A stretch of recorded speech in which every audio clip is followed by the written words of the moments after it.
Olá, bem-vindos ao Luxologia. Mais um episódio da segunda temporada e hoje a gente vai entrevistar uma pessoa, gente, que vai explicar para vocês coisas que são muito importantes na comunicação e que a gente não percebe no dia a dia das marcas e das empresas o quanto esses bastidores de comunicação e de informação são fundamentais para que as marcas realmente sejam o que elas são, né? Dar identidade para essas marcas, né? Como é que elas se comunicam, como é que elas falam com os seus clientes e com os seus consumidores. Bom, eu trouxe uma grande especialista, a Ana Lúcia Pita. Eu tenho o prazer de conviver com a Pita já há um tempo. Ela é uma pessoa, assim, acho que a melhor especialista nesse assunto aqui para a gente conversar um pouquinho. E ela vai dar uma aula aqui pra gente, para falar realmente sobre esses assuntos, sobre essa importância da comunicação e como é que é montar, né, essa identidade de marca através de como a marca fala com as pessoas, né? Esse poder da comunicação, né, da construção das marcas extraordinárias através do que elas falam, do que elas criam na cabeça das pessoas, né, dessa imaginação toda. Bom, muito bem-vinda. Muito obrigada. Eu queria que nesse primeiro momento você se apresentasse, falasse um pouquinho da sua história, o que você faz, conta pra gente, que eu tenho certeza que as pessoas vão amar. Bom, como já fui apresentada, eu sou Ana Lúcia Pita, as pessoas me conhecem como Pita. Os meus alunos me chamam de Pita, as pessoas que eu conheço no mundo corporativo me chamam de Pita, enfim. E como nós estamos gravando aqui em São Paulo, para evitar qualquer mal-entendido, não, eu não sou parente do falecido prefeito de São Paulo. Tá? O Pita é só uma coincidência, né? É meu sobrenome, é como as pessoas me chamam. Bom, Fabiola, vou começar pela minha formação, embora eu não goste muito dessa coisa de mini bio, né? Eu acho que isso as pessoas vocês vão encontrar lá no meu LinkedIn, vão encontrar no meu Instagram, isso é fácil. É só dar um Google que tem você lá, né? Mas é só para as pessoas entenderem essa relação com a comunicação e com uma coisa muito mais forte até para as marcas e pouquíssimo falada, que é a semiótica das marcas. Né? Então a minha formação é essa, eu tenho aí o doutorado em comunicação e semiótica, é a minha área de pesquisa, é a minha área de atuação, mas o que eu gosto mesmo de dizer, foi legal, né, que você falou que teve um contato muito grande comigo, é a emoção de dizer que eu sou professora, né, Fabiola? Porque... E a professora, tá, gente? Não é assim professora, é a professora. É o que me dá paixão, né? E quando eu tenho a honra de encontrar uma ex-aluna brilhante, né, que já era uma profissional do mercado de luxo incrível, e encontrar, assim, fazendo um super sucesso e me convidar para dividir esse momento, é muito legal, né? Poder dizer de boca cheia, eu sou professora. Uhum. E eu sou uma professora que circula nos dois universos, no acadêmico, então atualmente eu dou aula em algumas instituições, e são turmas só de pós-graduação por conta do outro universo que é o corporativo. Tá. Então por conta das palestras, eu viajo muito com treinamentos, não é? Então eu não conseguia mais conciliar a agenda com a graduação, embora eu adore, tá? A molecada da graduação, mas não dava mais. Não dá pra fazer tudo, né, Pita? Então esse é o meu universo, né? E embora eu atualmente fale de comunicação e de semiótica no mercado do luxo, mas é um assunto, eu costumo dizer assim, que a comunicação é a cereja do bolo, né? Você só tem uma marca poderosa quando a sua comunicação é poderosa. Isso é fato e isso não é novidade. Sim. E as marcas de luxo trabalham muito bem nesse sentido, tá? Mas aí é que entra esse detalhe específico da comunicação, que é a semiótica, que é o que realmente monta a identidade das marcas, né? E aqui ao longo da nossa conversa eu vou trazer para você alguns cases interessantíssimos. Muito bom! Isso. E eu queria, assim, acho que não é todo mundo que realmente sabe, né, o que abrange, né, a semiótica, o que explica primeiro, assim, essa coisa básica para as pessoas, o que é a semiótica, Vamos lá, né? isso é importante, tá? A semiótica, ela é uma ciência, né? Então é uma coisa séria, não é achismo, não é autoajuda, nada disso. Ela Não é é uma misticismo. ela é uma ciência que ela caminha junto com a comunicação. E por quê? Porque a semiótica é a ciência que estuda os signos da comunicação. Tá. O que são os signos da comunicação? Signo é tudo o que o ser humano cria para representar uma realidade. Uhum. Então, o signo, ele pode ser uma palavra, ele pode ser um logo, ele pode ser uma cor, ele pode ser um som, ele pode ser um cheiro.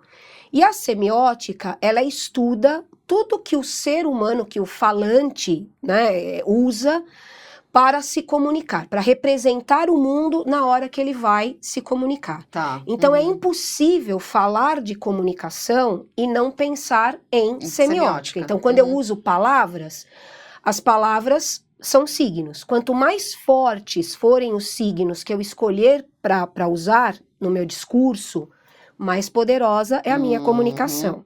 A mesma coisa com uma cor, e aí as marcas de luxo, a gente sabe bem disso, as cores que elas têm. Então, grosso modo, bem grosso modo, tá?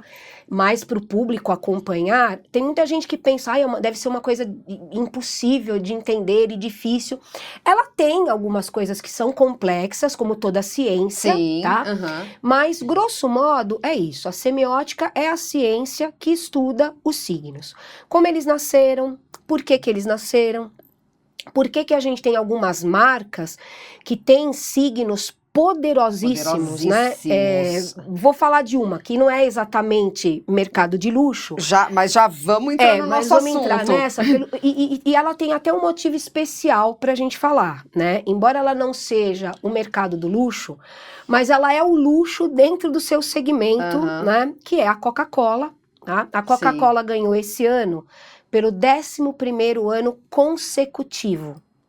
11 anos, ela é a top of mind de todas as marcas. Caramba. Né? Então, mesmo quem diz assim, eu não gosto de Coca-Cola, eu não tomo Coca-Cola, tá falando de Coca-Cola, não importa. Né? Então, ela é a top of mind, ela é a marca mais reconhecida. Sim.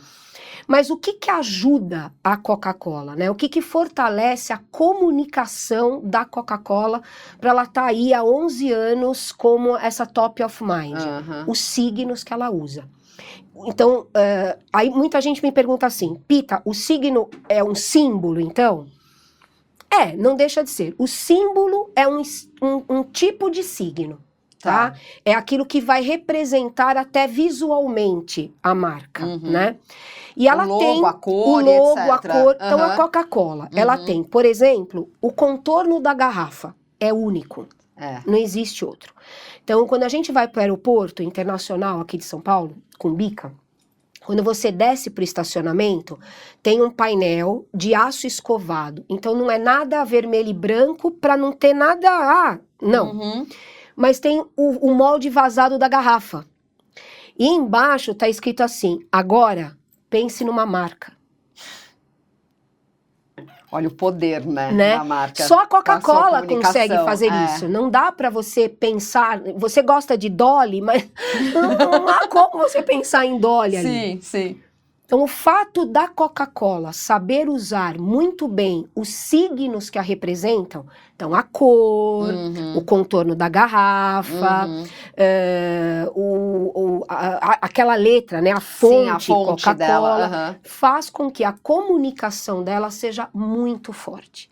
Então, a relação semiótica, comunicação e semiótica é essa. Quanto mais fortes, quanto mais poderosos forem os signos que eu escolher para me comunicar, forem os signos que eu escolher para me representar, mais poderosa é a minha comunicação com o público e mais eu chego onde eu quero chegar. Mais eu chego lá no público. E é o que você falou, né? É impressionante como as marcas de luxo, elas fazem uma conexão direta com o desejo. Sim. Né? Sem dúvida alguma. A gente não sabe nem por que a gente está comprando, por que a gente está, né? Aí a gente pode trazer até aqui para nossa conversa, só para despertar a curiosidade do público, o neurobranding, né? Que é essa comunhão, essa conversa do branding, que é a gestão da marca, com a neurociência, que mostra que a gente não sabe, mas é porque o nosso cérebro que está desejando e comprando. Que está diretamente ligado aos sentidos, né? E tudo isso acontece, Fabiola, e aí voltamos aqui para não sair da conversa, né? Tudo isso acontece porque os signos usados são signos que despertam esse desejo. Então, não dá para falar de comunicação e não falar de semiótica. Sim. Não dá para falar de branding e não falar de semiótica. Não dá para falar de neurobranding e não falar de semiótica. Né? Exatamente. E por incrível que pareça, as pessoas até falam sobre isso, mas muitas vezes nem usam o nome semiótica, né? Mas estão falando sobre semiótica. Muita gente hoje em dia fala de neuromarketing, né? De neurobranding, acho que é um assunto que está muito em alta, né? Mas a semiótica não tanto, e é uma pena, né? Porque é tão... quer dizer, eu sou suspeita, porque eu sou tão apaixonada, eu sou muito apaixonada por semiótica. Semiótica aplicada, sim, né? Claro que a gente tem uma semiótica, como eu falei, que tem, por ser uma ciência, ela tem algumas coisas complicadas e mais complexas. Sim. Mas quando você traz a semiótica para o mercado, que é o que a gente chama de semiótica aplicada, aí você começa a entender, né? Por que as pessoas estão 2 horas na fila da Apple? Já é um outro case aí que você já pode comentar. Daqui a pouco a gente já vai falar disso, né? A gente vai falar do Perfect, né? Que a Apple lançou essa semana com o Pedro Pascal. Maravilhoso. E por incrível que pareça, com funk brasileiro. A gente já chega lá. Vamos chegar lá. E aí, voltando um pouquinho que a gente estava falando, eu queria que você falasse, assim, aonde você acha que é o grande degrau, o grande pulo do gato entre as marcas que são premium, né? E as marcas que são de luxo. Tá. Qual que você acha que é essa diferença semiótica que algumas usam desse lado e as outras, né? Porque, por exemplo, na cabeça das pessoas, às vezes as pessoas falam pra mim, você deve ter isso com seus alunos, eu tenho, mas Apple é premium, Apple é luxo, né? Enfim, aonde que essa marca se insere nesse contexto, ótimo, né? Isso é bacana. Bom, primeiro, só resgatando um pouco, as pessoas, muitas vezes, elas estão falando de luxo e acabam usando a palavra premium, né? Então, as palavras se confundem muito, né? Porque ali no dia a dia, na fala, a gente até vê essa confusão, mas são coisas bem distintas, né? Então, a gente precisa só deixar isso muito claro. A marca premium, ela tem excelência nos seus produtos, mas ela vai buscar uma maneira de tornar esses produtos que têm uma excelência acessível ao público.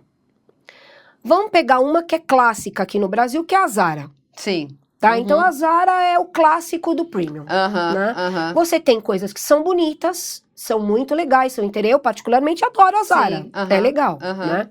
Que aliás é uma ironia do destino, né? Porque a Zara na Europa, ela é o popular do popular. É o fast fashionzão. Ela não chega nem a ser premium. É o fast super. Mas aqui ela é. Tá? Você tem lojas da Zara, como as lojas do Shopping Cidade Jardim, que são lojas, né, todas sofisticadas e tal. Mas desculpa, só te interromper. Agora no mundo, eles estão com um reposicionamento, né? Eu escutei essa semana também, falando que acho que foi na China, que eles montaram uma loja conceito maravilhosa. Eles querem tirar um pouco, e aí tem tudo a ver com semiótica, e com desejo e com tudo mais, essa mancha que ficou do trabalho escravo, né? Então eles precisam meio que tirar. Saiu agora uma matéria de uma ex-funcionária da Zara falando que a roupa que você veste é costurada com sangue. Nossa! Então, isso ficou pesado pra Zara. Muito pesado, né? Mas, enfim, a Zara é um exemplo do premium. Então, você tem umas roupas que são bacanas, são bonitas, são diferentes, são descoladas, mas são acessíveis. Sim. São acessíveis, tá? No luxo, além de ter essa coisa da excelência, peças que são muito bem feitas, elas são exclusivas.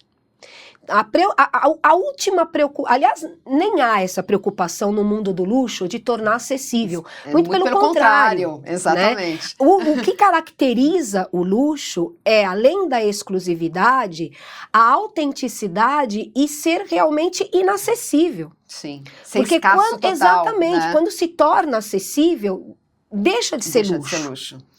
Quando Sim. a pessoa pensa assim, ah, mas é uma futilidade, é porque ela não entende o mercado do luxo, né? O mercado do luxo, ele tá falando do prazer, que você já mencionou, ele tá falando do desejo máximo, Sim. e ele tá falando de uma coisa super importante, o valor, ele não tá falando de preço. Sim. E Sim. nesse ponto, a Apple, sim, ela é uma marca de luxo. Aham. Porque ela entrega valor. O Jobs sempre dizia isso. Quando os acionistas perguntavam, né? Você tá louco? Quem é que vai pagar essa fortuna num celular, num computador? Ele dizia, a Apple não vende produto. A Apple vende conceito. Sim. A Apple vende valor. Sim. Né? Aham. E faz dela a Apple. A Apple hoje, é só ver isso. Ela é a marca, como marca, mais valiosa do planeta. Hoje a Apple vale 3,8 trilhões de dólares na Bolsa Americana. Queridos que seguem a Fabiola, isso é o dobro do PIB brasileiro. Gente, que loucura. A Apple vale o dobro do PIB brasileiro. Então não dá pra, né? Não dá. E aí a gente vai, né, o que faz, então, a tua pergunta, né, o pulo do gato, do luxo pro premium, quando a gente pensa, então, nos signos que as representam, é o que a gente em semiótica chama de lugar de potência. Tá. Então, a semiótica, ela cria para as marcas de luxo um lugar de potência, ou seja, é um lugar onde você se diferencia das demais. Tá. Então vamos pegar, nem era aqui dos meus casos que eu fiz uma colinha para contar, mas esse também, né? Vamos pegar Hermès.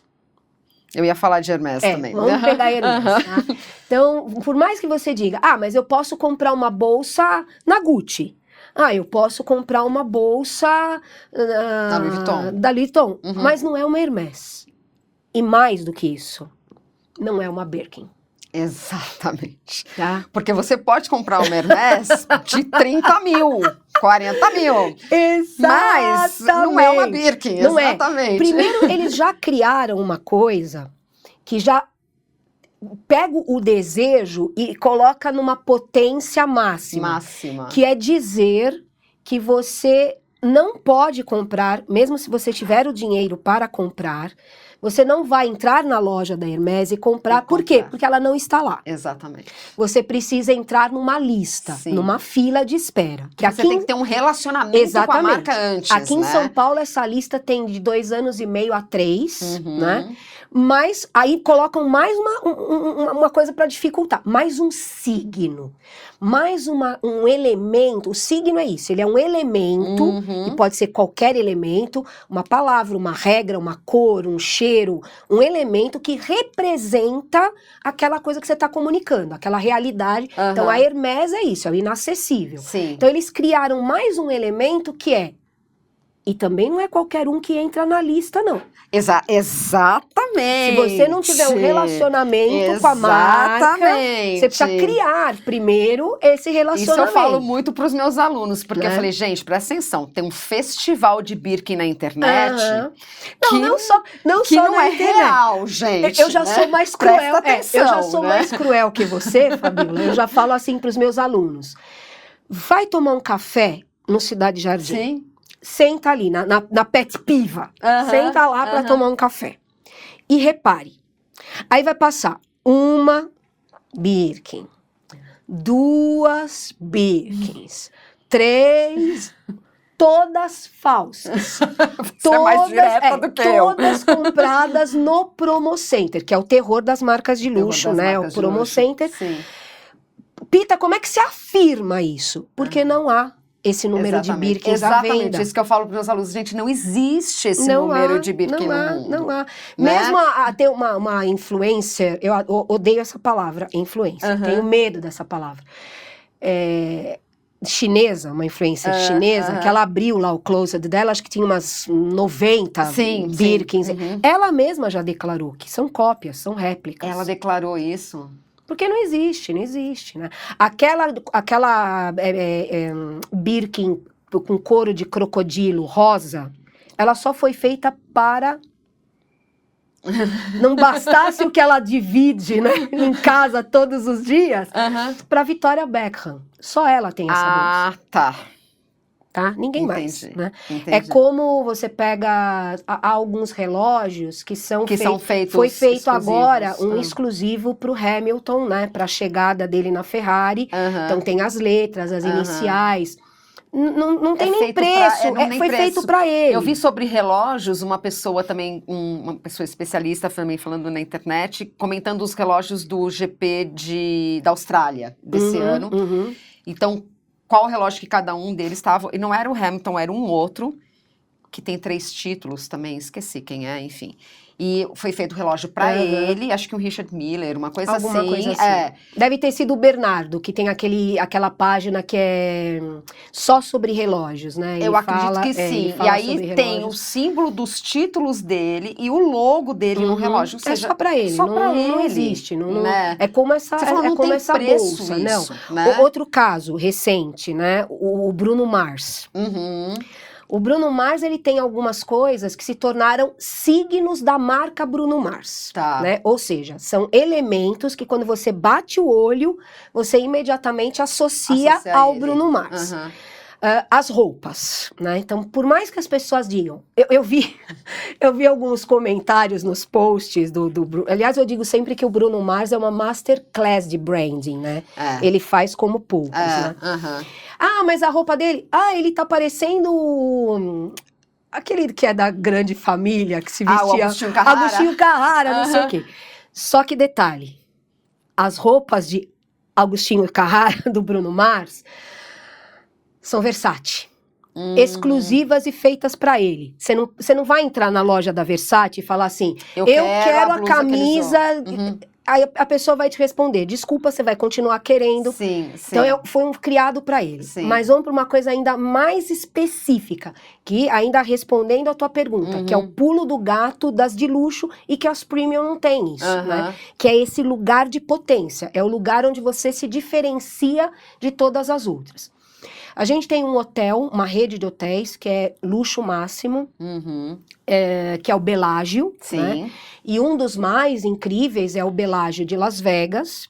E dentro do Bellagio de Las Vegas, eles abriram um barzinho, happy hour, que chama Pink Ring, que é um conjunto de músicos do Bruno Mars, e o Bruno Mars é o garoto propaganda do Pink Ring, tá? Na inauguração, ele usou um anel de dedinho da Tiffany, de ouro com brilhantes e com o PK, né, o PR de Pink Ring. Só tem pra ele. Só foi feito pra ele esse anel. Então não adianta você entrar na Tiffany e falar, eu quero não tem nem lista de espera. Sim, exatamente, exatamente. E bomba, né, uma coisa. Então a resposta é essa, o pulo do gato que diferencia as premiums da luxo, e quando a gente pensa na semiótica ajudando tudo isso, é esse lugar de potência. É esse lugar onde elas se diferenciam e que as outras não chegam. Elas até têm alguns, como eu falei da Coca-Cola, né? É que se a gente pensa em Coca-Cola, ela é o luxo dentro do segmento dela. Dentro do segmento dela, sim. Né? Por quê? Porque ela tem esse lugar de potência que nenhuma outra consegue. É bom que você falou isso, porque tem alguns exemplos que aí a gente pode levar para qualquer área, né? Como você estava falando, a gente está falando de Coca-Cola, a gente está falando de Apple, mas carro, hospital. O Einstein, por exemplo. O Einstein é outro. Né? Que tem esse simbolismo também, né? E eles criaram umas coisas, assim, muito relacionadas com o mercado do luxo mesmo, né? Então, o logo atual do Einstein, que é uma estrela de Davi toda estilizada, quem desenhou foi o designer gráfico da Tiffany. Aliás, você consegue comprar essa estrelinha de prata. Eu não sei se eles fizeram em ouro. Devem ter feito em ouro também. Mas prata eu tenho certeza, porque tem uma. Que você compra na Tiffany. Você chega lá e fala, eu quero a estrelinha do Einstein. Mentira! Não sabia disso. Que bacana. Então são parcerias que essas marcas de luxo... Não, e o Einstein é um luxo, né? Sim. Sim. O Einstein, quando a gente fala na área da saúde, eu tenho falado muito com algumas farmacêuticas, Sim. eu tenho grandes farmacêuticas que eu presto serviço de treinamento, de palestra, hospitais também. E a gente tem muitas marcas na área da saúde que estão trabalhando mesmo essa coisa do mercado de luxo. A gente tem agora a filha do IP, né? Que ela abriu uma consultoria. Então, por exemplo, muitas vezes você tem, o seu marido vai ser operado. Você já está com aquela preocupação da doença, da operação, e ainda tem que pensar no hospital, no hotel, no restaurante, não sei o quê. Então, a consultoria dela vai fazer tudo isso para a família. Que legal. Então, eles vão reservar hotel. Vamos supor, seu marido vai ser operado e ele vai ter que ficar um tempo no hospital. E o aniversário dele vai cair justo nesse período.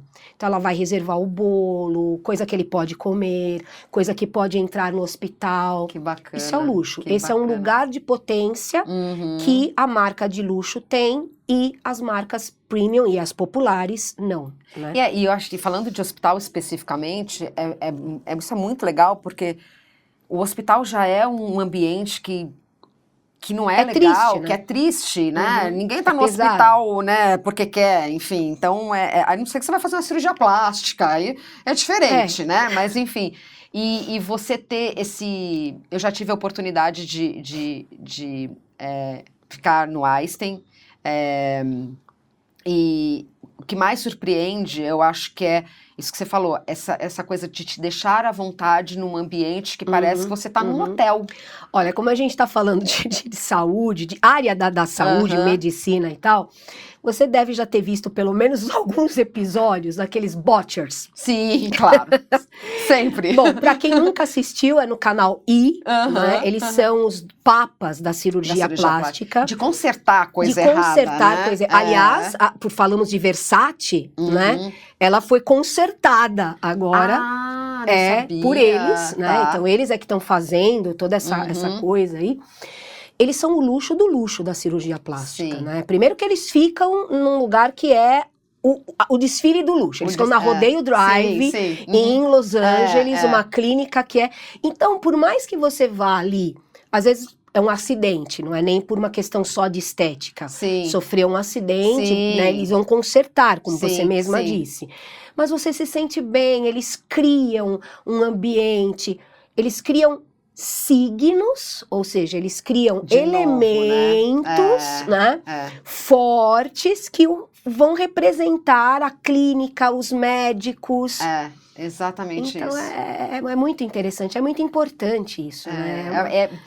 Tentar deixar as pessoas mais confortável, né? O mais no bem-estar possível, mesmo dentro de uma situação que não é boa, que não é agradável, né? Porque a gente vê, eu assisto sempre, eu adoro esse programa. Eu assisto também bastante. Porque a beleza é luxo, né? A beleza é luxo, e a gente tem os dois extremos, né? Você tem aqueles que procuram por questões até de saúde mesmo, então há uns casos que chegam ali que são tristes, né? Eu vi outro dia uma moça que ela sofreu um acidente e ela voou da moto e caiu com o rosto no chão, então, e ela já fez várias plásticas e nada, então é uma questão de bem-estar, né? Aí é uma beleza de luxo sem o exagero das plásticas.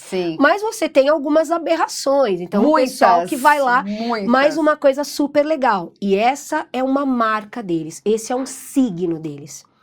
Eles estão preocupados com a saúde do paciente. Então não adianta você ter dinheiro para ir à clínica. Quando chegam lá esses... Né, eu vi outro dia uma que já tinha uma cintura que era uma coisa. Ela queria tirar as costelas. Eles examinam, né? Examinam, e eles não dizem, não vou fazer, mas eles explicam todo as consequências. O porquê, e eles não fazem. Né? Eles terminam dizendo, não vou e fazer. É por isso que nós não vamos fazer. né? Então, pensar saúde como luxo é pensar saúde, Sim, é pensar o bem-estar. Sim. Com todo esse conforto, com toda essa exclusividade. O pessoal fala, mas o Einstein é inacessível, por isso que ele é mercado do luxo. Exatamente. Se ele fosse acessível... Ele não era, né? Então, Exatamente. aliás, vale aqui também uma coisa super importante, o Einstein é o único hospital brasileiro que está na lista dos 20 melhores hospitais do mundo. Ah, eu não sabia disso. É o único brasileiro que está lá. É. A gente tem outros grandes hospitais aqui no Brasil, muitos que tentam concorrer. Eu falei da filha do IPE, é o Sírio-Libanês, mas não, ainda não. Ainda não. Uma coisa interessante que mostra bem essa exclusividade é como que eles se comportam com a mídia. Daí a questão da comunicação, né? Você não vê os médicos do Einstein dando entrevistas e falando dos pacientes, vez ou outra, quando são casos assim que não dá mais para evitar. Por exemplo, a Hebe Camargo internada tanto tempo no Einstein. Chegou uma hora que o médico teve que se manifestar. Não dava mais para não falar. Mas não, é aquela coisa da exclusividade, é aquela coisa, inclusive, da privacidade. Isso que eu ia falar. Né? Aí é o oposto da concorrência, né? Os médicos do Sírio, eles estão toda hora na televisão, eles adoram o holofote, eles adoram aparecer, eles são ótimos? São, mas eu não sei até que ponto isso conserva a privacidade do paciente. Sim, muito bom. Né? Bom, e aí vamos um pouquinho mais falar de futuro. Vamos lá. Né? Você acha que o futuro, né, essa excelência do mercado de luxo, né, desse mercado que realmente traz esse impacto que você falou nos símbolos, né, que a gente não sabe nem por que a gente está sendo impactado, né, realmente o que você falou, é uma ciência que, né, mexe. Bate lá dentro da nossa cabeça, a gente não sabe nem por que isso acontece, né? Você acha que esse futuro, né, ele vai mais para esse equilíbrio, né, entre desejo, entre um propósito? Como é que você acha que as marcas no futuro... porque mudou muito, né? As pessoas mudaram muito, o que as pessoas buscam das marcas. Como é que você acha que as marcas vão trazer esse simbolismo ou vão modernizar esses simbolismos pro futuro, para elas se manterem como elas estão? Né? Elas precisam, de um lado, mostrar que elas mantêm aquilo que fez delas o que elas são, né? Então elas vão manter, esse legado, elas vão manter essa história, e isso elas têm os signos muito fortes preservando. Então vamos pegar uma coisa super legal. Quando você vai para a fábrica da Mercedes aqui em São Bernardo, quando você sai da Dutra e entra para a fábrica ali, para a entrada, tem um prédio que eles chamam de prédio da estrela, que tem a estrela. Então, eles puseram um painel lá. E aí a gente entende bem o que é semiótica aplicada, tá? Tem um painel, o fundo é preto, no centro do painel a estrela prata. Não está escrito Mercedes em lugar algum, por quê? Porque não precisa. Os signos, ou seja, os elementos que representam a Mercedes estão ali. As cores, preto, prata e a estrela. E embaixo está escrito assim, ou você tem, ou você quer. E não adianta você dizer, né? Tô tão feliz com o meu sei lá o quê, né? Que não está. Porque a sua cabeça não está, né? É o que faz justamente... Ontem eu morri de dar risada numa aula, foi muito interessante. Eu tava contando isso, né? E aí eu mostrei uma foto que eu mesma tirei na Marginal. Um golzinho velho, com a lanterna até quebrada, e na lataria a estrela da Mercedes. Sensacional. O brasileiro é incrível. E aí eu dei muita risada, e eu vou, como eu vou indicar essa nossa conversa para os alunos, eu espero que eles assistam e que esse aluno assista. O Luca, ele contou, Pita, vou contar. Eu tenho um Corsa, que é minha paixão, meu primeiro carro, minha vida. Mas o meu sonho é ter uma Porsche Cayenne. Tá. Aí eu já comecei a rir, né? Ele botou Eu falei, lá. já sei. Você colocou todas as coisas. Ele falou, não, eu transformei a frente Mentira! do meu carro numa Porsche Cayenne, né? Tanto que eu chamo carinhosamente de Porsche. Ah, gente. Aí eu falei, eu quero essa foto, porque eu vou trocar isso daqui e tal. Então, olha só, né? Todo mundo sabe que aquilo não é uma Cayenne, uma Porsche. Mas é o que o coração dele quer. É o que a cabeça dele quer, né?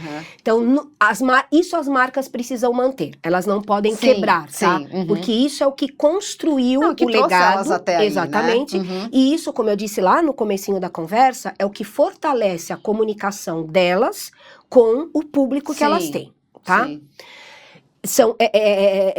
É o que a pessoa bate o olho imediatamente já sabe. Sim. Por outro lado, elas precisam mostrar que elas acompanham essas inovações, né? Que elas têm um legado, elas têm uma história, elas são tradicionais, mas elas não são velhas. Então, elas não podem deixar que os seus signos envelheçam. Eles precisam acompanhar essas inovações. E aí, a gente tem um caso super legal, que foi, não no Super Bowl deste ano, mas no Super Bowl de 2 anos, inclusive. Foi 23, foi 2023, com a Cadillac. Quando você pensa em Cadillac, você pensa o quê? O carro do tiozão, o carro do velho, né? Você não vê um jovenzinho com Cadillac. Por que não? Então, o grande desafio foi a Cadillac mostrar no Super Bowl que ela é tradicional, ela é conservadora, ela é o carro da rainha, ela é o carro do tiozão, mas que o jovem também pode usar. Aí o que ela fez? Foi a campanha que ela apresentou no Super Bowl, que ela trouxe... Foi buscar uma memória afetiva, uma coisa lá de trás, que foi Eduardo Mãos de Tesoura. Então, ela trouxe a Winona Ryder como a mãe, né? Sim. Só que ela não trouxe o Edward, ela trouxe o filho, o Edgar. Tá. E aí, quem é o Edgar? Timothée Chalamet. Lindo, Gente. Maravilhoso, que tá aí com tudo. Sim, é tá o jovem, alta, é o jovem do momento. É o jovem do momento. Então ele como Edgar, e qual é o sonho? Era o sonho dele? Ter um carro, dirigir. Mas como é que ele vai fazer com aquela mão? E aí a mãe, que é a Winona, então olha só, a gente tem toda uma memória. Que legal. É fantástico. E é semiótica pura, é semiótica aplicada pura, que né? Bacana. São todos os signos que ativam a tua lembrança, a tua memória. A música é a mesma, a trilha sonora que foi usada é a mesma. E aí ela dá de presente para ele um carro, que é o Cadillac, ele entra... Ele tá com as mãos de tesoura e ele olha para ela e ela mostra um botão. Ele aperta o botão com uma das tesouras e o carro liga e vai sozinho. Ah, gente, que bonitinho! Então é isso. Então é uma marca que tem uma super história, tem um super legado e ao mesmo tempo ela tá mostrando, eu tô atual.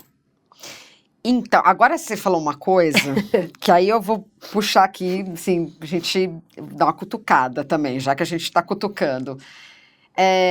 O que já dá uma perturbada, que é o contrário do que você está falando de carro também, com o que aconteceu com o rebranding da Jaguar. Eu, particularmente... Somos duas. Aliás, dois. A gente pode pensar em dois atuais, assim. Esse da Jaguar, que eu não gostei. Eu particularmente não gostei. Achei que tá tudo errado. Enfim, por mais que me digam, mas quem é você para não gostar? Eu sou duas coisas. Primeiro, consumidor.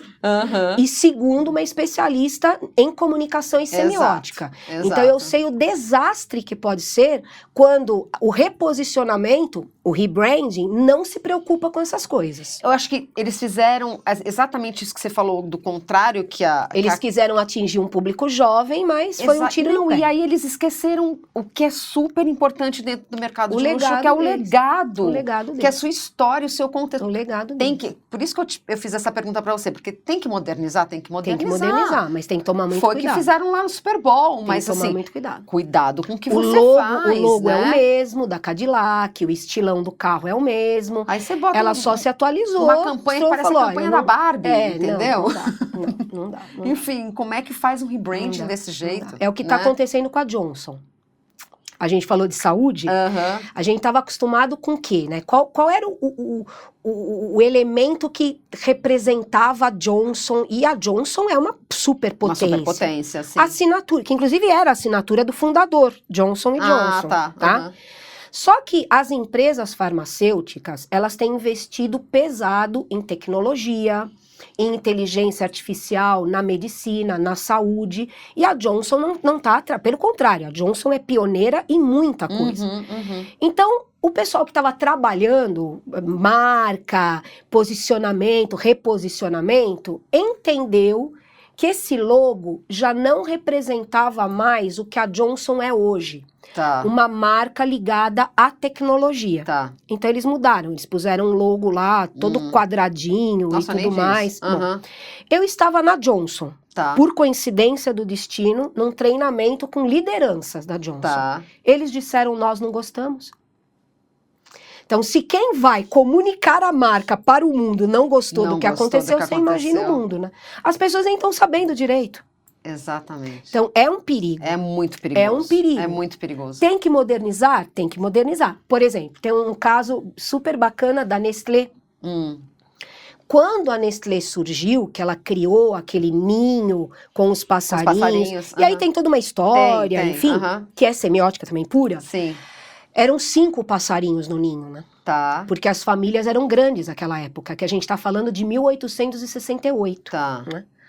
Com o tempo, as famílias foram ficando mais enxutas. Tiraram um passarinho do ninho. Só são 2 passarinhos. Outro dia brincaram comigo e falaram, Pita, daqui a pouco vai ser um ninho vazio. Falei, não, ninho vazio ou vai ter cachorro no ninho. Ninho vazio não pode, porque a máxima da Nestlé é a alimentação saudável, desde o berço, tá? E, aliás, o nome Nestlé, né? O médico que criou a primeira farinha láctea, que foi o primeiro produto da Nestlé, é o Henri Nestlé. Sim. E Nestlé, em alemão, é pequeno ninho. Então, ok. Né? Então, é isso. Modernizar, eu vou modernizar. Agora, quando eu quebro aquilo que é a identidade, códigos que é da o tal, marca. Desculpa ser repetitiva, é o tal do lugar de potência, é aquilo que faz você único. Não tem como, né? Não que loucura. Uma outra coisa também, desculpa. Imagina! Que acho que a gente já pode até engatar aí nas suas perguntas. Ainda sobre como que as marcas vão permanecer nesse futuro e tudo mais, elas também têm colocado pitadas muito sutis dessas grandes questões que estão sendo discutidas hoje. Como diversidade, eu ia te perguntar sobre sustentabilidade. Sustentabilidade e tudo mais. Então, vamos pegar, e assim, sutil. Tá? Não adianta aparecer o dono da... teve uma campanha que virou até piada. Se eu não me engano, foi uma joalheria. Enfim, eu não quero falar que eu não quero errar, tá? Sim. Mas foi uma joalheria, ele apareceu indo para a África para distribuir cestas... Mas foi uma coisa assim, que não tinha nada a ver com a marca, era uma coisa pontual, isso não é diversidade, isso não é inclusão, isso é forçação de barra, isso não é investir mesmo em, né? Mas a gente tem outras que fazem de uma maneira muito inteligente e usando signos fortíssimos. Então vamos pegar a Tiffany e vamos pegar uma campanha recente da Tiffany com Jay-Z e Beyoncé. E Beyoncé, sim. Então, primeiro, aquele brilhante, que é o maior da Tiffany, só saiu do cofre 3 vezes, né? Uma vez foi do cofre para vitrine, no Bonequinha de Luxo, né? O Breakfast at Tiffany's, quando ela para na frente, o colar que tá exposto é esse. Ela não chegou nem a colocar no pescoço. E olha que a gente tá falando de Audrey Hepburn, do símbolo maior do luxo, né? Da elegância. Da elegância, isso. Mas foi só pra vitrine. Aí depois Lady Gaga na entrega do Oscar, que ela tava maravilhosa com aquele colar. E agora pro pescoço da Beyoncé nessa campanha, que é a campanha About Love, né? Sobre amor. Então mostra os dois, que são duas personalidades muito fortes nessas questões de diversidade, de inclusão. E aí mostra a casa deles, aquele luxo, né? Ela chega no jatinho, aquela coisa. Mas a trilha sonora é a mesma trilha sonora do Breakfast at Tiffany's, do Bonequinha de Luxo, Sim. né? Que agora me fugiu o nome da música, enfim, mas é a mesma que ela tá tocando no piano. Só que, de repente, começa a mostrar, assim, a sala deles. E aí está na parede um quadro do Basquiat, que é o Equals PI, né? A equação do pi, tá? O Equals PI, Equals PI, como queiram. Bom, o fundo do quadro é a cor da Tiffany. Então já começa daí. Por que que a Tiffany escolheu isso? Porque tem o símbolo, o signo que tá lá, que é aquela cor que só a Tiffany tem, que as pessoas enlouquecem com essa cor. Mas mais do que isso, o Basquiat sempre foi um símbolo da luta contra o racismo, da luta contra o preconceito, coisa que o Jay-Z e a Beyoncé também. Então não é à toa que esse quadro tá ali. Nada é por acaso, é uma maneira, né? da Tiffany mostrar, olha, nós somos luxo, nós somos mercado de luxo, nós somos inacessíveis, ok? Mas nós estamos sim acompanhando o que está acontecendo e a nossa maneira, que eu sempre digo assim, não, essa é uma definição, né, do luxo. O luxo é a arte da excelência, é a arte do extraordinário. Sim. Então, de alguma forma, o luxo tem que estar ligado à arte. Então, a arte Pra mim são é a coisas nossa, né, diretamente ligadas. É a nossa manifestação. Como é que eu vou me manifestar mostrando para o mundo que eu me preocupo também com essas causas? É fazendo o meu brilhante custar de uma maneira que qualquer um possa comprar? Não. Não. Mas é mostrando uma arte numa campanha minha e falando, ó, se liga. Exatamente. Tá aqui. Eu tô ligado no que tá acontecendo. Eu sei o que tá acontecendo. Então, aí, aqueles que são os críticos, né, os haters do mercado de luxo, que, aliás, é bom dizer, não fazem nem sombra para o mercado de luxo. Exatamente. Né? O mercado de luxo não está preocupado com haters, porque o mercado de luxo não está preocupado em responder nada aos haters. Os haters que se mordam. Exatamente. Mas como pode aparecer um hater aqui na nossa postagem e fala na sua postagem... Eu tô acostumada, porque e só falar de mercado de luxo tem hater e falar na assim, hora. Ai, mas quem é que vai saber que o quadro é do Basquiat? O público do luxo. O público do luxo. Exato. Vai saber. Que o público do luxo não é um público que tem dinheiro para consumir. O público do luxo é o público que conhece arte, conhece antropologia, filosofia, tem conhecimento, tem cultura. Isso é luxo. Exatamente. Né? Então ele vai olhar e vai falar, caramba, Basquiat. Aliás, um dos quadros mais caros do Basquiat. Acho que um dos mais famosos, né? Um dos mais famosos. Foi leiloado, assim... Meu filho tem uma camiseta com esse quadro. É uma coisa, né? Então, é isso, tá lá. Peraí. E outra, o Jay-Z, há pouquíssimo tempo, ele tem, além do que ele faz na área de música e de entretenimento... Ele abriu um braço da empresa dele que cuida de esportistas, de nomes famosos do esporte. Mais ou menos o que o Ronaldo tem aqui no Brasil. Sim, tá? Então, o Ronaldo tem essa empresa de marketing esportivo que cuida da vida não só de jogadores de futebol, mas de esportistas. O Jay-Z entrou nessa seara também. E ele tem nomes famosíssimos. Lógico. E ele vestiu a camisa, né? Ele sentiu a dor do Vini Júnior, né? Do Vinícius. Ele falou, não, peraí, chega. Não dá. Gente, alguém tinha que dar um basta nisso, né, então, gente? ele começou ele que é a empresa que cuida hoje da carreira do Vini Júnior. Eu não sabia, que bacana. E aí, isso. assim que ele assumiu a carreira, num jogo que foi a final da UEFA, do ano passado, ele foi no campo. Ele foi no campo, quando eles entraram em campo, ele estava parado, ele aplaudiu, o Vini veio na direção dele, eles se abraçaram. Que bacana. Então, essa é a forma do luxo mostrar. A gente tá aqui, A gente não vai deixar de ser o que a gente é, mas a gente tá ligado, a gente tá lutando por isso, a gente tá fazendo também da nossa maneira, do nosso jeito, Sim, o que sim. tem que ser feito. Que bacana Né? isso. Muito legal. Muito bom. E é o que você falou, né? Você tem que pescar o simbolismo. Você tem que pescar, né? né? Você O que- tem que... O que o Jay-Z tá fazendo numa final da UEFA na Europa? Né? É. Ele não é só um cara. Aliás, ele nem deve gostar muito de futebol. Não, nem deve gostar de Não futebol. é muito a praia justamente. dele. Mas ele é um signo Muito da legal. representação, da luta. Aham. O que reforça. O que a Tiffany em casa deve ter.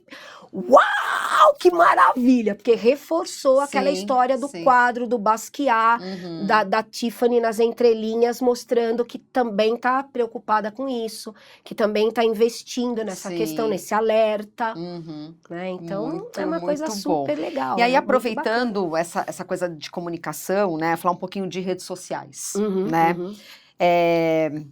Você acha que no dia a dia, e aí a gente tem de tudo, né? Porque a gente tem marcas que se posicionam de uma maneira extremamente discreta. Se pegar, por exemplo, Uhum. Bottega Veneta, Uhum. que até saiu Não das tem, redes sociais e, tipo, eu não preciso disso, né? Uhum. Mas porque às vezes é difícil, né? Você se manter nas redes sociais, comunicando da maneira certa, como você falou, é um monte de hater, um monte de gente que fala um monte de besteira, um monte de, né?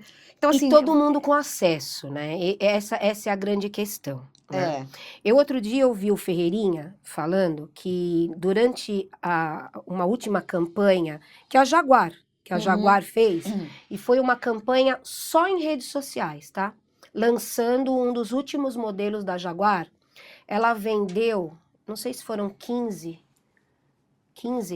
carros. A gente tá falando de Jaguar, né? Um carro que é, Sim. né? Uhum. Ela vendeu 15 carros em 2 segundos. Nas redes sociais, na China. Tá. Então, sim, não, as marcas, elas precisam estar ali. Aham. Só que elas precisam tomar muito cuidado com o seguinte. Você tem acesso à minha página, ao meu site, ao meu LinkedIn, meu Instagram, sei lá. Mas você não é o meu público. Sim. Não é você que eu quero postando, né? Então, o que ela vai fazendo? Ela não pode dizer simplesmente, eu não te quero aqui. Sim. Uhum. Mas elas vão criando formas de comunicação mais exclusivas naquele sentido que a gente disse, de cultura, de conhecimento para entender. Vamos pegar uma clássica, é a número 1 nos destilados, é a Johnnie Walker. Sim. A única coisa que todo mundo, acho que não sei nem se dá para falar todo mundo, mas acho que a maioria sabe é o Keep Walking. Agora, saber Keep Walking, ficar repetindo como papagaio é uma coisa, entender o que aquilo significa é outra. Como que a Johnnie Walker, ela não quer, por exemplo, um bêbado qualquer caído na esquina depois de uma balada com uma garrafa de Johnnie Walker. Sim. Ela não quer. Então, como é que ela afasta? Se ele pode entrar e ver na rede social, ela cria formas de comunicação mais complexas, que não interessam e não agradam a esse público, mas interessam e agradam ao público que é o público de Johnnie Walker. Que é o que a gente estava falando, porque você... Quer queira, quer não, você minimamente tem que entender aquilo. Fica uma coisa sem sentido. Né? Então, você colocar nas campanhas de cerveja, por exemplo, o pessoal fala, só tem mulher de biquíni, gente sambando, porque é fácil de entender. Aliás, não precisa nada para entender. Exatamente, você não precisa pensar, né? Enfim, agora, você pega as campanhas da Johnnie Walker, do Keep Walking, são metafóricas. Uma complexidade. Então, não entendi nada isso aí, né? Sim. E o máximo que o povo grande, massa, chega é no rótulo vermelho. Sim. Que é o mais acessível da Johnnie Walker. Né? Você falou isso, eu lembrei das campanhas de redes sociais de YouTube, os vídeos mais compridos e tudo mais das marcas de luxo. E é exatamente o que você falou. Se você pegar qualquer campanha um pouco mais comprida... E o pessoal não tem nem paciência. Tem uma campanha... Eu não sei se é da Bottega, eu não lembro. É uma campanha já antiga, eu já até mostrei esse vídeo em aula, agora eu não lembro. Daquela atriz que fez com a Demi Moore agora o filme, que ela é a Demi Moore na versão... Eu não sei o nome dela, mas eu sei de quem você está falando. Essa atriz, ela que é a protagonista, né? E ela tá num teatro, assistindo uma peça... e ela sai do teatro e ela começa a dançar, parece a coisa do Michael Jackson, uma coisa assim meio toda desmontando. E aí você vai entender o simbolismo de tudo aquilo, porque ela estava numa peça que era super tradicional, que não agradava o pensamento moderno de determinadas coisas. Ela se liberta de alguma maneira, ela vai arrancando. Tem todo um Essa campanha é muito legal. simbolismo, sabe? Que, enfim, minimamente você tem que né, pensar, mas porque quando eu vi aquela campanha, o que mais tem de coisa mais horrorosa, que campanha mais ridícula, que campanha mais exatamente o que está acontecendo há uma semana com o lançamento do AirPod 4, né, o AirPod 4 da Apple, com o Pedro Pascal, com um funk brasileiro. Ah, que você ia contar. Né? Exatamente. E eu vi muitos comentários lá. Parece um videozinho de Bollywood. Não sei o que lá. Aí você começa a sentir a falta de conhecimento, de percepção.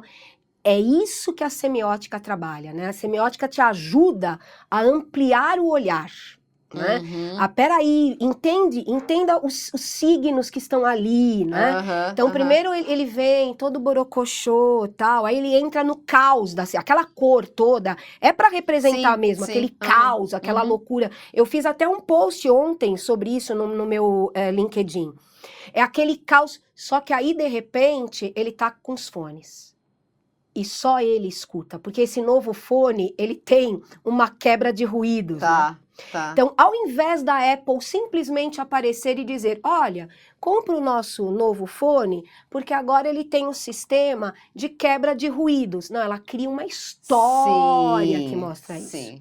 E no meio do funk brasileiro, que tá bombando por aí, mas é um barulho, é um caos, né? E eles escolheram esse, que é o Perfect, que fala inclusive São Paulo, há um momento que ele fala São Paulo, não sei o quê, que é o caos também. Sim. Aí vem 4 mãos que fecham assim no rosto dele, que é para ficar mesmo nos fones, e aí ele sai dançando, flutuando. Então, nas entrelinhas está dizendo o quê? Que a tecnologia te oferece uma possibilidade única, exclusiva, autêntica de viver o som. Isso para mim é marketing de verdade, sabe? É isso, né? Por isso que a Apple não tem para ninguém, é a marca mais valiosa do planeta. Não tem para ninguém, né? Eles são impressionantes. Tem uma campanha deles também que eu adoro, falando de sustentabilidade, que é um vídeo longo no YouTube, que eles brincam com a mãe natureza. Você já viu esse vídeo? Sim, e complexo também. Super complexo, mas é incrível. Eu sempre mostro nas minhas aulas esse vídeo também. Assim, ele é super complexo, mas ele é incrível. E assim, dá todo o recado num vídeo só. Mãe Natureza, o título da campanha. E eles também usam o simbolismo porque ela faz Deus num filme, né? A atriz que faz a Mãe Natureza. É ela falando, né? Ela vem, então ela passa de Deus num filme. Ela vem. Pra Mãe Natureza com a Apple. E aí é sensacional, assim, não tem o que falar. E ainda, né? só uma coisa, eu sei que a gente já tá com o tempo apertado, já levantaram a bandeirinha aqui pra gente, mas isso é importante nessa pergunta que você fez agora no final, né? Como cuidar das redes sociais. As marcas, todas elas de maneira geral, sejam elas de luxo ou não, mas principalmente as de luxo, têm tido um cuidado muito grande nas pessoas que fazem o acompanhamento dessas redes sociais. Porque não basta você ter a rede social, né? Você precisa alimentar, você precisa saber o que publica, o que não publica, o que responde, o que não responde, o como responde, o como não responde. Porque, como eu disse, acesso todo mundo tem, mas não é todo mundo que eu quero que tenha acesso. Então, a gente teve, agora recente, não tão recente, mais antigo, uma briga judicial que foi da Ferrari proibindo a venda de Ferraris para as Kardashian e para o Justin Bieber. Sim, ele não pode comprar nunca mais, né? Para as Kardashian, porque elas colocaram pelinho no banco. E pro Justin Bieber, porque ele pintou de azul. A cor, Então, assim, se eu tiver uma Ferrari, eu posso vender pro Justin Bieber. Mas ele não compra. Coloquei a mão loja. aqui e tampei o microfone. Mas na loja oficial ele não pode comprar. Só que aí o que acontece? Eu entro na lista negra da Ferrari. Conclusão, eu não vou brigar com a Ferrari para defender Justin Bieber ou Kardashian, não é? Se eu sou o público-alvo, se eu sou um consumidor de Ferrari. Sim. Recentemente a gente teve o funkeiro, Sim, que pegou uma Ferrari aqui em São Paulo e foi desfilar de Ferrari na favela. sim, A Ferrari não quer isso. sim. Ela conseguiu trazer de volta a Sim, Ferrari. uhum, Me disseram que parece que ele até já comprou outra, mas ele não comprou da loja oficial. uhum, Só que aí o que que acontece? A loja oficial não pode dizer, eu não posso te vender. sim.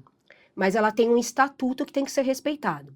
E no estatuto da Ferrari tá assim, que quando a Ferrari chega ao Brasil, para ela ser vendida, ela tem que permanecer na loja não sei quanto tempo, 1 ano, em exposição, sei lá. Tá. E esse foi o argumento, que a Ferrari que foi vendida para ele não estava ainda... É, porque foi a Puro Sangue, Então, né? Acho que a modelo volta pra gente. SUV, né? aham. A mesma coisa a Johnny Walker. Teve um Aham. funkeiro que fez um clipe, ele era desses funkeiros ostentação, né? Aham. Correntão de ouro, Uhum, né? uhum. Então, por isso, ele não queria cerveja no clipe. Então, eles puseram garrafas da Johnny Walker.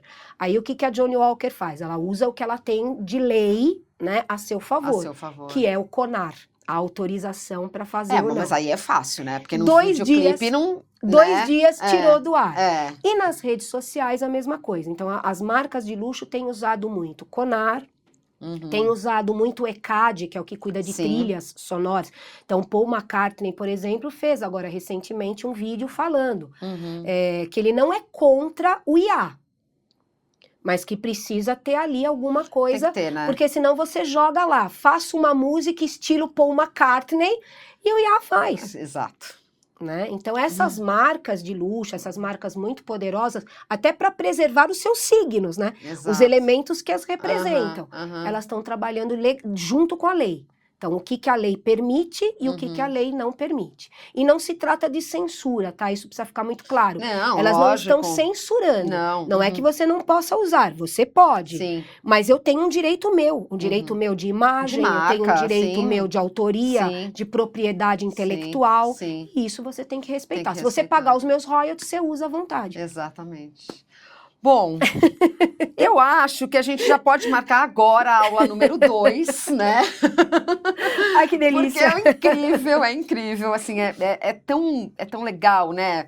Eu fico muito feliz quando eu consigo trazer pessoas de verdade, que nem você, para o Luxologia. O meu que porque agradeço, muito obrigada. É o um maior prazer. intuito aqui é realmente ensinar as pessoas, né? Como você falou, eu acho que as pessoas têm muito preconceito com o mercado de luxo. Eu nem sou uma pessoa famosa, nem sou uma pessoa com um monte de seguidor, mas assim, o pouco que a gente posta, Pessoal, vem. as pessoas misturam tudo. Eu entendo, a gente tem uma problemática no Brasil, a gente tem uma problemática muito social. grande. Eu entendo tudo isso, mas assim, temos que entender que é mais um mercado, né? Que é mais E é um mercado que alimenta empregos. eu falo que dá né? emprego para um monte de gente, que dá trabalho para um monte de uhum. gente, enfim. Então, é isso, mas infelizmente isso acontece, né? Acontece. Então, e acho que muito. quando eu consigo trazer pessoas aqui, como você, que realmente explica, né? Consegue explicar o que está por trás das coisas, né? Por que essas marcas são o que elas são, Uhum. a importância delas, né? E elas, eu falo assim sempre, assim, o mercado de luxo está sempre à frente de qualquer outro Sempre. mercado, Uhum, sempre, Sempre. né? Eu trabalhei anos com tecnologia e aí eu ia lá no luxo pesquisar para, mas a empresa de tecnologia é a que mais inovadora? Não, é o luxo. É o luxo. Não adianta, né? Uhum, Eles estão sempre a uhum. anos-luz na frente de qualquer Sempre. coisa. Então, é uma indústria, né? É um mercado muito importante Uhum. para o mundo, que quer queira, quer não, pessoa sendo hater ou não, um dia, de alguma forma, o que foi criado lá no luxo vai estar inserido na sua vida. De É alguma isso maneira, né? É isso mesmo. Então, acho que é isso. E para mim, é muito mais que você falou, sempre ligado à arte, à cultura, que para mim, acho que é isso, é o simbolismo maior do luxo, E uma observação importantíssima. Já que as pessoas hoje lutam tanto, né? Principalmente os haters, né? Aham. Lutam pela ética, Uhum. lutam pela empatia, Uhum. lutam pela comunicação assertiva, pela escuta ativa, que eu escuto e falo muito disso nos treinamentos de Aham. comunicação, deveriam aprender com o mercado do luxo como usar tudo isso. Porque o mercado do luxo é ético, o mercado do luxo é empático, Uhum. o mercado do luxo tem comunicação assertiva, Sim. o mercado do luxo tem escuta ativa, só que não é para todo mundo. Sim. É para o público dele. Sim, tá? sim. Mas quando você aprende, você pode levar isso pro teu mercado, que pode ser um mercado para todo mundo. Exatamente. E Não aí, é? se você consegue levar isso pro seu mercado, você Pronto, vai ser um você se diferencial. torna um diferencial. Exatamente. É isso aí. Isso. É Rita, isso. muito, Ai, muito obrigada. eu que agradeço. Adorei. De verdade. Adorei. Não foi fácil, né? Não foi fácil. Nossa, gente, eu devo confessar que não foi fácil, mas conseguimos, né? Que bom. E foi maravilhoso. Que muito bom. obrigada Eu que mesmo. agradeço. Eu que tá? agradeço. Eu deixo, ó, um super beijo para todos aqueles que assistem aos teus programas, que eu sei que são muitos que acompanham. Alunos meus comentam, né? Que legal! A gente acompanha a Fabiola lá. Vou deixar claro aqui também as minhas hashtags no Insta. Hashtag Profespita, sigam lá. Ou então no LinkedIn, Ana Lúcia Campos Pita. É um prazer ter vocês e o que vocês precisarem de mim. E olha, Fabiola, uma honra estar aqui com você. Mesmo. Prazer muito grande. Muito obrigada. Eu que agradeço. Beijão. Bom, e para vocês que curtiram Luxologia até aqui, acompanhe a gente também nas redes sociais, em todos os tocadores de podcast, no YouTube. E a gente volta com o próximo episódio. Obrigada.